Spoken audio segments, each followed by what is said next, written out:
Alright, so if you all can figure out where it's going now, we've bought the guns, we've been on the streets, we all get together one night and we finally decide that, well, I guess if we're going to live this life and we're going to do the things that we're doing, well, I guess it's time that we're going to do our own little game. So that's exactly what happened. We ended up getting enough people together that, we were able to, the way that it works is that you can't go out and say, hey, I'm the leader of the gang. This is my turf. It doesn't work that way. It all stems from, they all kind of looks like a family tree a little bit. If you can picture what a family tree is and its roots and everything blooms out. You've got your Crips, you've got your Bloods, you've got your Vice Lords, and they've all got, disciples and everything else that they branch out of. Well, two of the other guys that I originally hang out with, they've been in the gang lifestyle and they've been initiated into these, so they were legit members of this, so we're actually able to make it legit. So they ended up both being the generals, and I was the first lieutenant of this gang. Well, the next night, we started initiating in certain family and friends into our newfound gang. Well, now I was forced with, I jumped ahead too far there.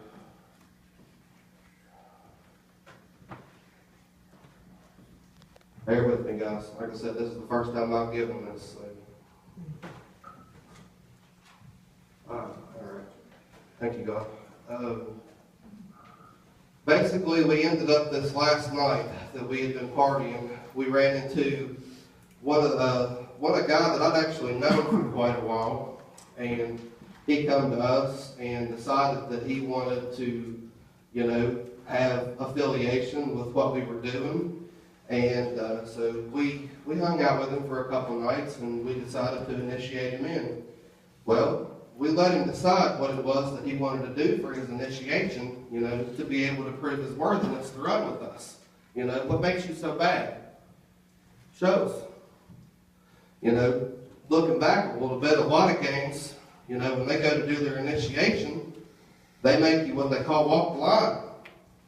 They'll put you in a circle, and they'll put their toughest people in there to absolutely beat the tar out of you, and you've got to fight your way out of it. And if you lose, you don't get in. Plain and simple, you're a wimp. I want nothing to do with you.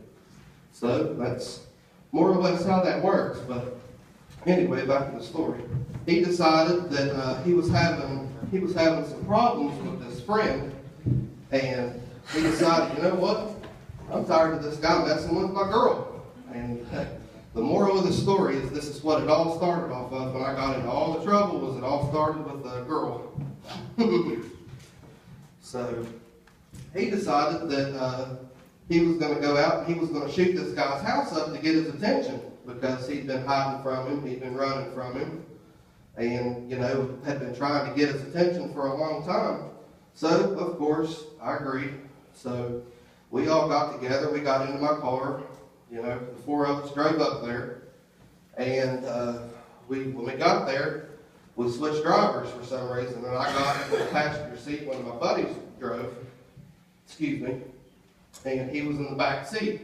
Well, on the way back out, he started to shoot, and this particular gun that he was using, we had bought that it was an extended clip. It held 22 shots in this pistol. Well, with this being an extended clip and a custom thing, we had a lot of problems with keeping the magazine in the weapon. It kept wanting to fall out of us. Well, we didn't think too much about it.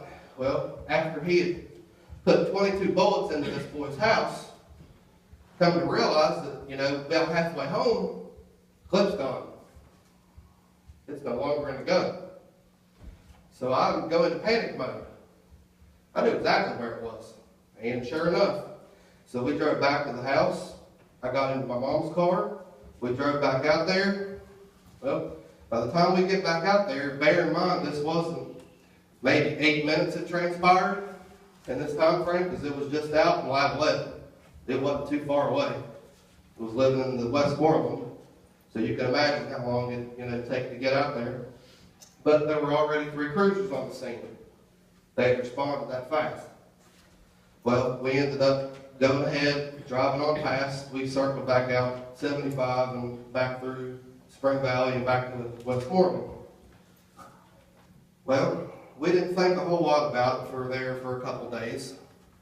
And, you know, everybody, we finished doing our thing. We all finished getting drunk and getting high, and we all passed out, and, you know, the others that didn't stay left for the night.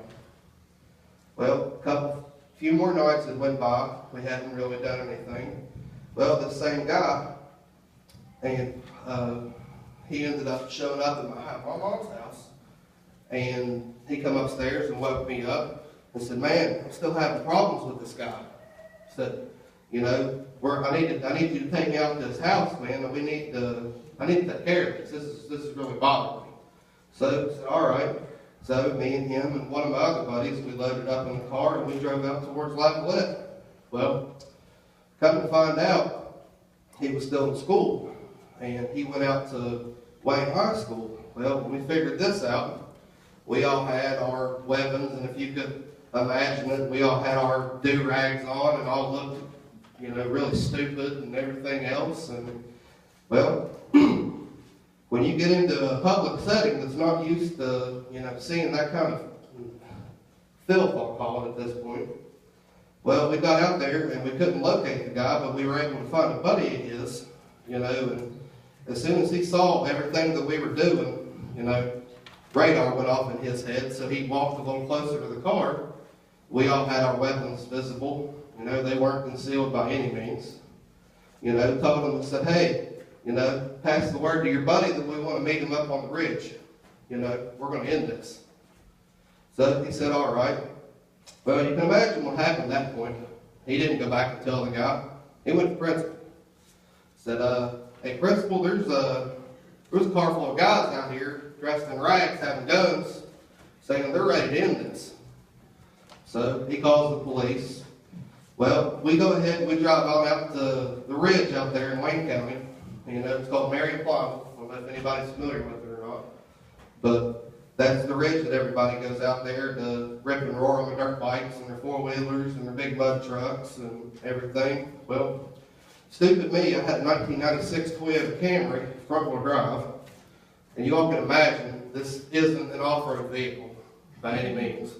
So, you know, I started taking it up the ridge, and how I got it up there, I'll never know. I don't have any idea. I was so, like I said, the biggest majority of this was a blur, trying to write this thing come to me in about a year's time, that I had to remember bits and pieces. So, okay.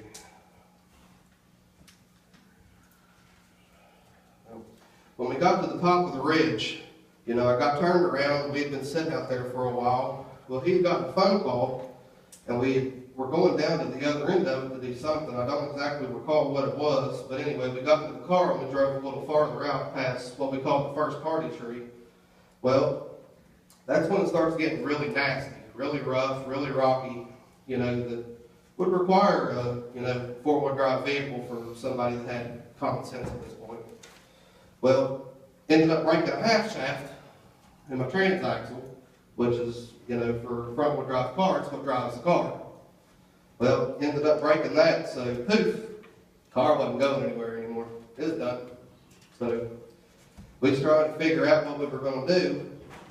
Well, luckily we ran across one of my buddies, his cousin, come across us, and we're able to get a tow off the ridge. Got it back down to the beginning, or back to the hill where we come in at.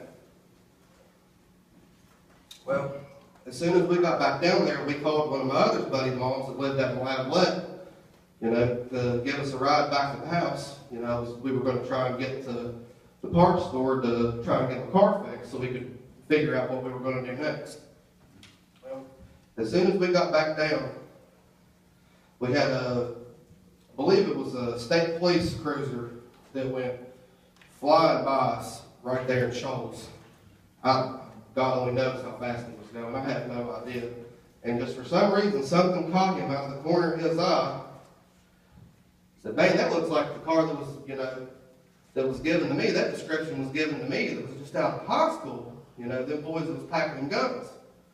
So he turned around, come back, checked it out. Sure enough, that's exactly who it was. So by this time, you know, they interviewed us and they let us go. Well, they already had all of our identities. So his mom got back and we ended up, now here's where the story gets a little confusing, and it confuses me still to this day, because the way that I committed these crimes were backwards. They were actually committed worse to a little less worse, I guess you could say. Well, we had the state police had shown up out at his parents', you know, where we were going after the cops had released us after they'd done their little interview. Well, his little sister called us, what I was just saying, and said, guys, there's a state trooper here that's looking for all three of you. He knows you by name, knows what you were wearing, what you're doing, and he stopped you. So we ditched out of his mom's van and back to the car. I don't know where we think we were going. Car's broken. Wasn't going to drive away. So I guess what happened there was one of the cruisers, you know, that had done the interview with us had heard something come across the scanner, from my understanding. Well, radioed to where we were at.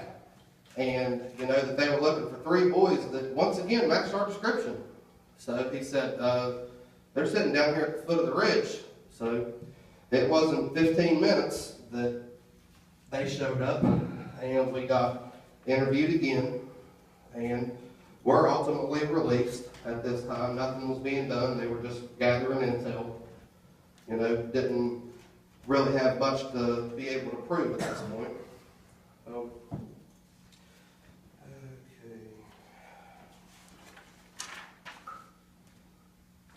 All right.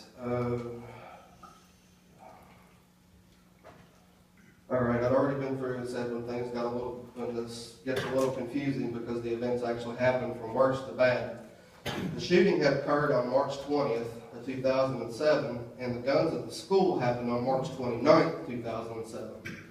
Well, the next day, which was March 30th, I received a phone call from the second guy's mom that came and picked us up to tell me that the police were on their way to my house with warrants to arrest me for my first charge, which ended up being a felony firearm possession on school grounds. Well, this felony firearm possession on school grounds carries a 1 to 5 year sentence in prison.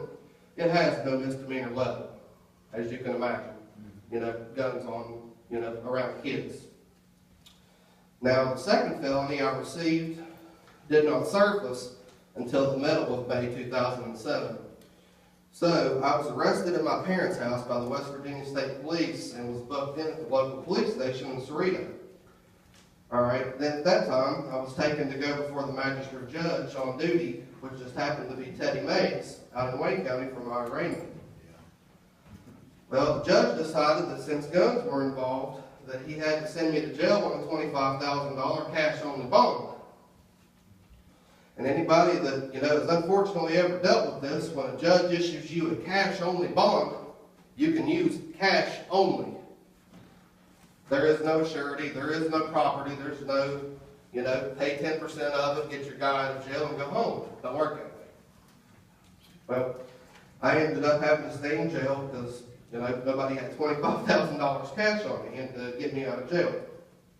So I was incarcerated at the Western Regional Jail, where I stayed from March 30th to April 3rd for this charge. Well, I ended up being in jail for 4 days before I was taken back before the judge on April 3rd to meet with my court-appointed lawyer to make arrangements on my bond. Well, my lawyer and the judge ended up coming to an agreement on my bond, and the judge revoked the cash-only status on my bond, allowing for a surety or property to be posted. So my mother went out to put their house up for my bond, and I was let out on bail later that evening. But I was bailed out on the terms of spending my time out of jail on home confinement until further notice. Well, the following morning, I had to go out and meet with the home confinement officer at 9 a.m. So I ended up with a monitoring bracelet put on my ankle and a monitor box installed in my parents' house that I could go no